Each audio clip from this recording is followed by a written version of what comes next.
بسم اللہ الرحمن الرحیم۔ السلام علیکم۔ Welcome to A S novels in. کیسے ہیں آپ سب؟ امید ہے خیریت سے ہوں گے۔ پیش خدمت ہے ناول آب حیات کی قسط نمبر 3۔ ڈاکٹر صفت علی کو اس دن صبح ہی سیدہ اماں سے طویل گفتگو کرنے کا موقع مل گیا تھا۔ وہ 2 یا 3 دن بعد ان کی خیریت دریافت کرنے کے لیے فون کیا کرتے تھے، اور آج بھی انہوں نے سیدہ اماں کی طبیعت پوچھنے کے لیے ہی فون کیا تھا۔ وہ ان کی آواز سنتے ہی پھٹ پڑی تھی۔ ڈاکٹر صفت علی بے یقینی سے ان کی باتیں سنتے رہے۔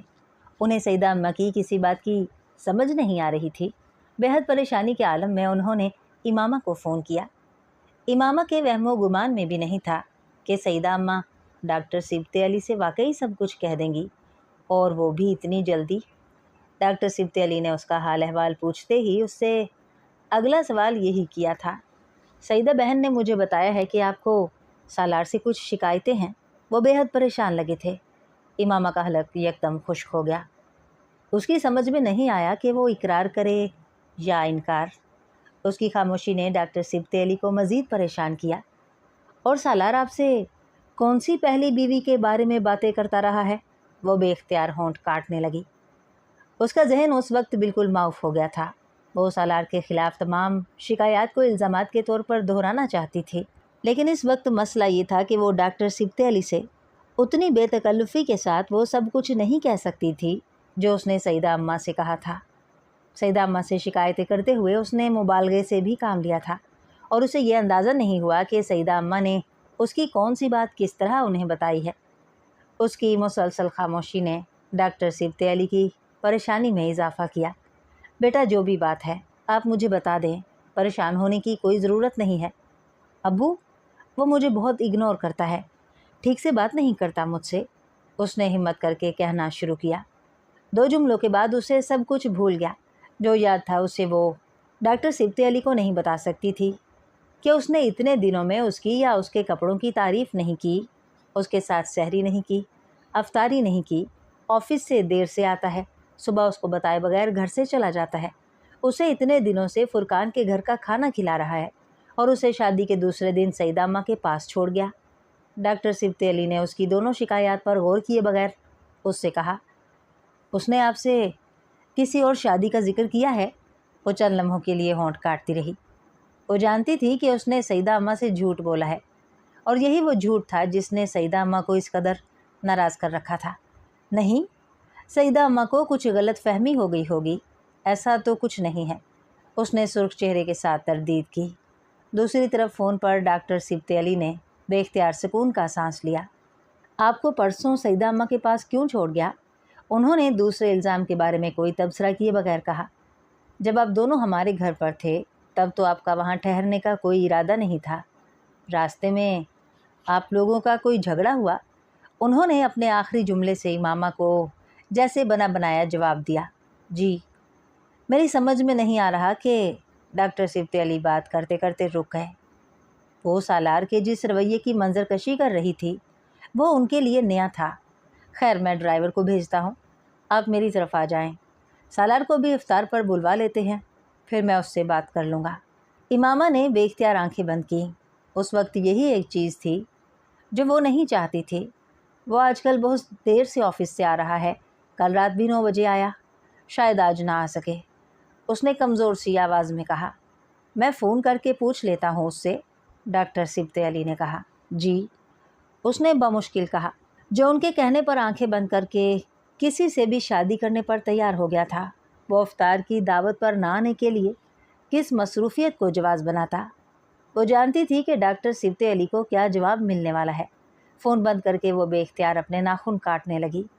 یہ درست تھا کہ اسے سالار سے شکایتیں تھیں، لیکن وہ یہ بھی نہیں چاہتی تھی کہ شادی کے چوتھے ہی دن اس طرح کی کوئی بات ہوتی۔ Hello sweet heart. 5 منٹ بعد اس نے اپنے سیل پر سالار کی چہکتی ہوئی آواز سنی، اور اس کے ضمیر نے اسے بری طرح ملامت کیا۔ بندہ اٹھتا ہے تو کوئی میسیج ہی کر دیتا ہے، فون کر لیتا ہے، یہ تو نہیں کہ اٹھتے ہی میکے جانے کی تیاری شروع کر دے۔ وہ بے تکلفی سے حالات کی نوعیت کا اندازہ لگائے بغیر اسے چھیڑ رہا تھا۔ امامہ کے احساس جرم میں مزید اضافہ ہوا۔